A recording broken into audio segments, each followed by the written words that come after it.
Gari la mnyama limewaka.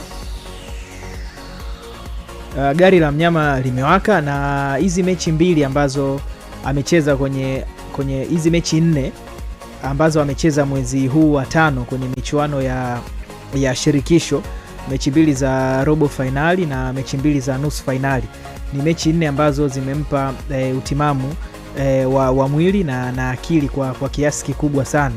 Kwa hiyo Mashujaa anakwenda kukutana na timu ambayo iko katika katika form nzuri na momentum nzuri, kitu ambacho kitawapa ugumu sana Mashujaa kukabiliana na klabu ya Simba. Kwa hiyo kwangu mimi naamini kabisa Mashujaa wamejiandaa, lakini ni ngumu sana kukumbana na Simba sasa hivi, kwa sababu wametoka kucheza michezo migumu 4 ambayo imewapa momentum nzuri. Kiubora naamini kabisa Mashujaa wamezidiwa, na hata kwenye mchezo wa mwisho ambao walikutana pale mkoani Kigoma, Mashujaa walikubali kipigo cha bao 1-0. Ni mechi ambayo ilikuwa ngumu mno.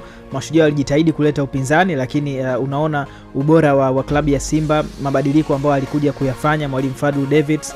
Mwishoni kabisa Simba wanakuja kupata bao kupitia mpira wa kona, kichwa cha Steven Dese Mukwala. Kwa hiyo kwangu mimi naamini kabisa Mashujaa watakwenda kukutana na mfupa mgumu wa klabu ya Simba, licha ya Simba kuonekana watakuwa wamechoka na pengine wakafanya rotation kwenye kikosi chao.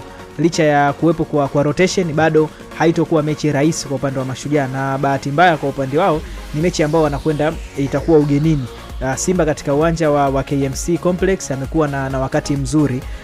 Mara ya mwisho kufanya vibaya katika ule uwanja ni pale ambapo alitoka sare na Coastal Union mabao 2-2, lakini mara nyingi amekuwa akipata ushindi mzuri tu katika ule uwanja. Kwa hiyo naamini kabisa ni mechi ngumu sana kwa upande wa Mashujaa kuliko Simba.